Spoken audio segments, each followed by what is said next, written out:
The phone rang in the middle of the reunion committee's welcome speech, loud and shrill in the hushed ballroom. Principal Carver's face tightened with irritation. Then his assistant whispered something to him, and the color drained from his cheeks. There's a call for Sarah Chen. From the Pentagon. Let me back up. The invitation came in March, forwarded through my old foster mother since I'd never updated my address. 25th high school reunion for Ridgemont High, class of 1999. Black tie optional. Open bar. A chance to reconnect with old friends. I almost threw it away. But Mrs. Patterson, bless her, had written in the margin, "You should go, sweetheart. Show them who you became." I showed them nothing for 25 years. Why start now? Still, I requested leave. 2 days. I could handle 2 days back in the town that had written me off as a statistic before I'd even turned 18. The Marriott ballroom was decorated in silver and blue, our school colors. A slideshow cycled through yearbook photos on a projection screen. I recognized faces, older, rounder, grayer, but recognizable. They wore their successes like armor. Expensive suits, designer dresses, confident postures that came from secure careers and stable families. I'd chosen a simple black dress, department store quality, with sleeves long enough to cover most of the scar tissue on my forearms. My hair was pulled back in a low bun, not the tight military standard anymore, but close. No jewelry except the plain watch I'd worn for 15 years. I knew, like someone's administrative assistant. Someone forgettable. Exactly what I'd been to them back then. I arrived alone, scanning my name tag from the registration table. Sarah Chen. No maiden name to revert to. I'd been shuffled through 3 foster homes by senior year. No married name either. Just Sarah Chen, standing in a ballroom full of people who'd once voted her most likely to disappear. They'd meant it cruelly, but they hadn't been entirely wrong. Sarah? The voice was familiar in the worst way. Brittany Morrison, Brittany Caldwell now, according to her tag. She'd been class president, prom queen, the golden girl who'd had everything. She still looked the part. Professionally highlighted hair, Tiffany jewelry, a smile that didn't reach her eyes. "Oh my God, I didn't think you'd actually come." "Surprise," I said mildly. "Well, good for you for showing your face. That takes courage." Her tone was bright, condescending. "What have you been up to? Last I heard, you dropped out senior year." "I left school early," I confirmed. Right. Family issues." She didn't wait for an answer. "I'm a senior partner at Morrison & Associates now. Corporate law. My husband's in finance. We have a house in Westchester." She gestured vaguely at the crowd. "Most of us have done pretty well. It's really a testament to Ridgemont's academic standards." The implication was clear, standards I hadn't met. "That's wonderful," I said. "And you? Are you working?" "I work for the government." "Oh, that's nice. Stable benefits, I'm sure." She patted my arm like I was a child. "Good for you, Sarah. Really." She drifted away toward a cluster of former cheerleaders. I caught fragments of their conversation. "Can you believe she came? I heard she was homeless for a while. So sad, really." I found a seat at a back table near the bar. The evening program was starting. Principal Carver at the podium, now silver-haired but still projecting authority. He welcomed us, made jokes about age and metabolism, introduced the reunion committee. Then came the slideshow of Where Are They Now? Updates. Brittany's face filled the screen. Partner at top law firm, married to CFO Brandon Caldwell, 2 children. Marcus Webb, CEO of Webb Technologies, featured in Forbes 30 Under 30. Jennifer Santos, chief of surgery at Mass General Hospital. Success after success. Achievements stacked like trophies. Then my yearbook photo appeared, 17 years old, thin and weary-eyed. The caption read, Sarah Chen. No information available. The room tittered. Someone whispered, "Guess some people peak in high school." Laughter followed, cruel and casual. Except I hadn't peaked in high school. I'd barely survived it. Principal Carver moved on quickly, merciful in his way. The slideshow ended. Dinner was served, chicken or fish, the eternal banquet choice. I picked at my plate, wondering why I'd come, what I'd hoped to prove. That's when the phone call came. Principal Carver's assistant was insistent, urgent. Carver stepped away from the podium, took the phone, listened.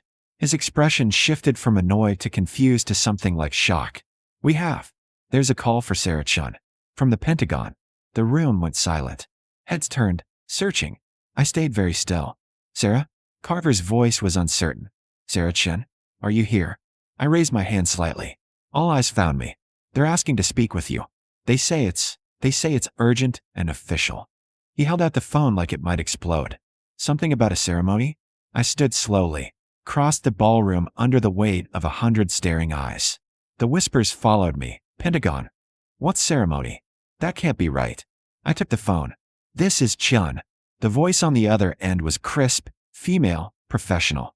Commander Chen, this is Colonel Patricia Wade, Secretary of Defense's office. We've been trying to reach you. Your office said you were on leave, but this couldn't wait. I turned slightly away from the crowd, lowering my voice. Colonel Wade, I'm at a personal event. Can this wait until Monday? Ma'am, respectfully, no. There was urgency in her voice, but also something else, excitement. The secretary needs you at the Pentagon tomorrow at 1,400 hours. The president is presenting the Defense Distinguished Service Medal to 3 recipients. You're one of them. The room had gone quiet enough to hear breathing. They were all listening, trying to piece together a conversation that made no sense with their image of Sarah Chen, Dropout. Nobody. Colonel, the DDSM ceremony was supposed to be next month. Low profile. It was. The timeline moved up. The operation you supported just got declassified, partially. The president wants to recognize it while the news cycle is hot. She paused. Ma'am, there's a car coming to pick you up. We tracked your location through your phone's GPS. Should be there in 20 minutes. You tracked my... I stopped. Of course they had. Understood. I'll be ready. Thank you, Commander. And congratulations. This is well deserved. I ended the call and handed the phone back to Principal Carver. His hand shook slightly as he took it. Commander, he said. The word hung in the air like a detonation. I took a breath. This wasn't how I'd imagined this evening, but maybe Mrs. Patterson had been right. Maybe it was time to show them who I became. I'm a commander in the United States Navy, I said clearly. I've served for 24 years. Brittany had gone pale. But you dropped out. Senior year. You just disappeared. I got my GED and enlisted 3 weeks after I turned 18. I said. I was in boot camp while you were at senior prom. Marcus Webb, the CEO, leaned forward from his table. You've been in the military this whole time? Yes. Doing what? This from Jennifer Santos, the surgeon, her tone skeptical. I considered how much to say. How much I could say. Intelligence work. Mostly classified. What kind of intelligence work requires the Pentagon to call you at a high school reunion? Brittany's voice had an edge now, defensive. Before I could answer, the ballroom doors opened. 2 men in dark suits entered, scanning the room with professional efficiency. Secret Service, I realized. Not just a car, a protected transport. Commander Chen, the taller one said. That's me. We need to brief you on tomorrow's ceremony during transport. If you're ready. I need to get my things from my hotel room. Already retrieved, ma'am. Your bag is in the vehicle. Of course it was. I looked at Principal Carver. I apologize for the disruption. No, he seemed lost. Commander Chen, I had no idea you were. That you'd done so well for yourself. You never asked, I said gently. When I came to you senior year and told you I was leaving, you said I was throwing my life away. You said I'd never amount to anything without a diploma from Ridgemont High. His face crumbled slightly. I remember. I'm sorry, Sarah. I was wrong. One of the Secret Service agents cleared his throat. Ma'am, we should move. Wait, Brittany said, standing abruptly. What's the medal for? What did you do? I looked at her, at all of them. These people who'd written me off, who'd pitted me, who'd made me into a cautionary tale they told themselves to feel better about their own successes. I did my job, I said. For 24 years, I did my job. That's not an answer, Marcus said. The taller Secret Service agent stepped closer. Sir, with respect, Commander Chen's service record is largely classified. What I can tell you is that she's being recognized by the President of the United States for exceptional service to national security. That should suffice. The room erupted in whispers. The Secret Service agents flanked me, professional and intimidating. As we moved toward the door, Principal Carver's assistant was frantically Googling on her phone. Oh my God, she said, loud enough to carry. The Defense Distinguished Service Medal. That's one of the highest military decorations. It says here it's typically awarded to flag officers, generals, and admirals. Commander is Navy 05, someone else said. I couldn't see who. That's not flag rank. She'd have to have done something extraordinary. I kept walking.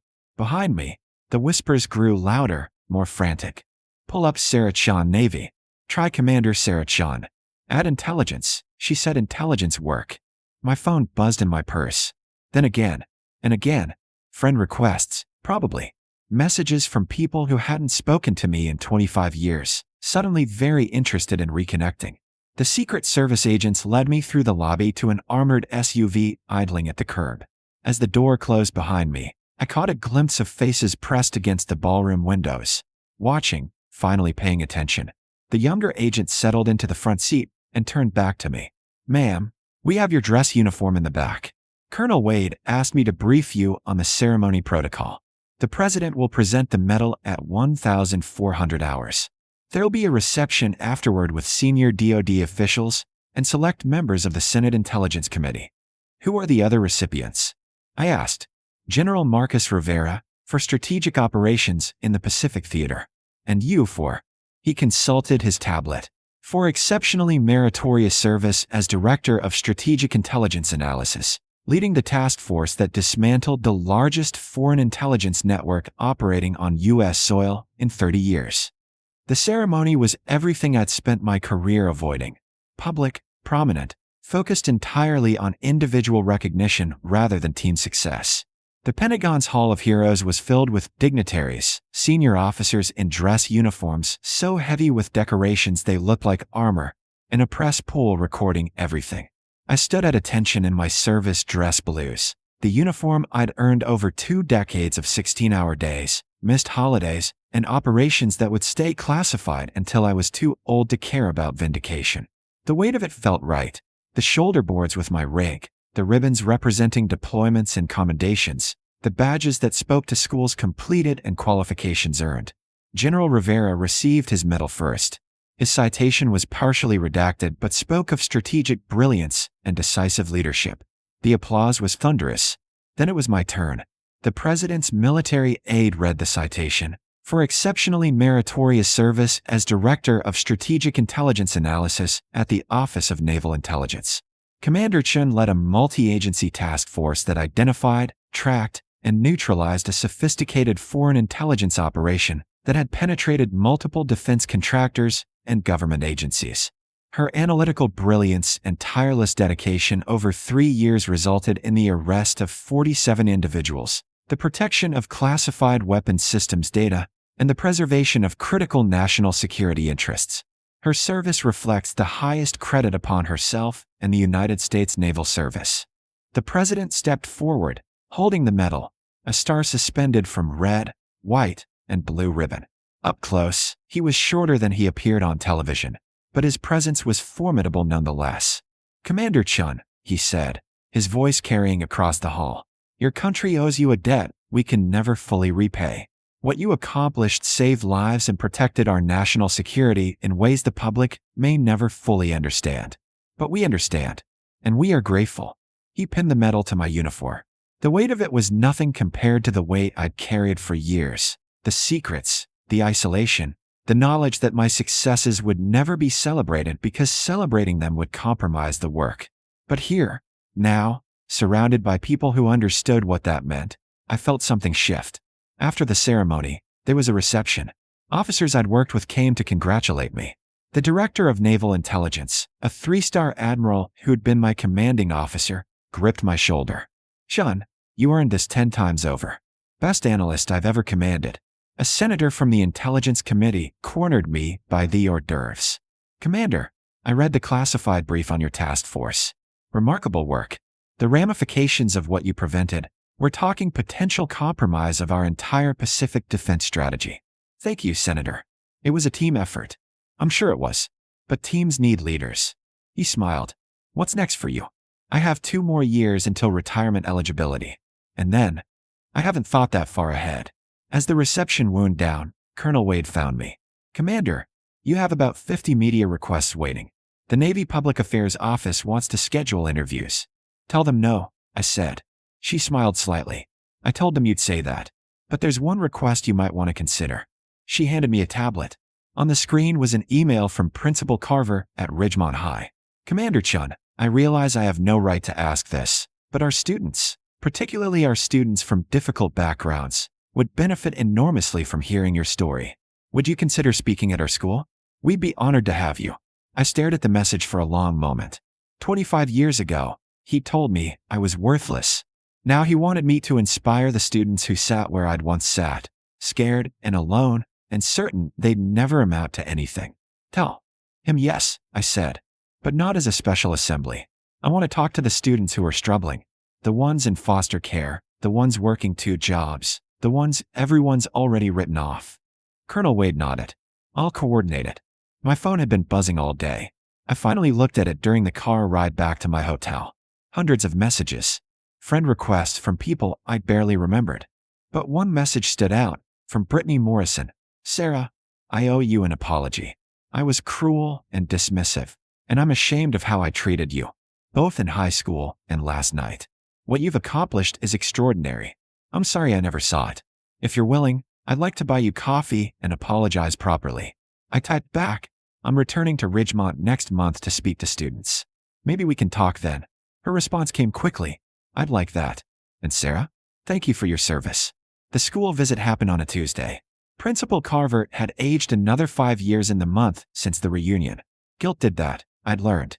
He gathered 20 students in the library, kids with haunted eyes and defensive postures, kids who knew they were considered at risk and resented the label even as they lived up to it. I didn't wear my uniform, didn't bring the medal. I wore jeans and a Ridgemont High sweatshirt I'd bought that morning. My name is Sarah Chen, I said. 25 years ago, I sat where you're sitting. I was in foster care. I worked nights at a gas station. I had a 2.1 GPA because I was too tired to study. Everyone told me I was wasting my potential. They were listening now, recognition in their eyes. I left school 3 months before graduation, got my GED, enlisted in the Navy because I needed structure, purpose, and someone to believe I was worth investing in. I paused. Last month, the President of the United States gave me one of the military's highest honors for intelligence work that helped protect this country. A girl in the back raised her hand tentatively. How did you go from this? She gestured at the school, at herself, to that. One day at a time, I said. One choice at a time. Choosing to show up. Choosing to work hard, even when no one noticed. Choosing to believe I had value even when everyone else said I didn't. I met her eyes. The world will try to write your story for you. You get to decide if you let them. After the session, Brittany was waiting outside. We walked to a coffee shop 3 blocks from school, the same one we'd gone to sometimes when we were 16, though we'd never gone together. I've been thinking a lot about high school, she said, stirring sugar into her latte. About how casually cruel we were. How we treated people like you as if you were less than human. You were 17, I said. We all were. That's not an excuse. She looked at me directly. I made you feel worthless. I participated in a system that told you didn't matter. And I'm sorry, Sarah. Deeply, truly sorry. I nodded slowly. I accept your apology. We talked for an hour. About her marriage, her work, her children. About my career, the parts one could share. About the strange mathematics of reunion, where 25 years could feel like both yesterday and a lifetime ago. As we parted, she hugged me. Thank you for coming back. For showing those kids what's possible. I drove back to DC that evening, the medal in its case on my passenger seat. In 2 years, I'd retire. Maybe teach. Maybe consult. Maybe finally write the book I'd been composing in my head for a decade. But for now, I had work. Threats to analyze. Intelligence to assess. A country to protect. The people at my reunion finally knew my name. But the people who'd always mattered, my team, my commanders, the operators whose lives depended on my analysis, they'd known it all along. And in the end, that was enough. End.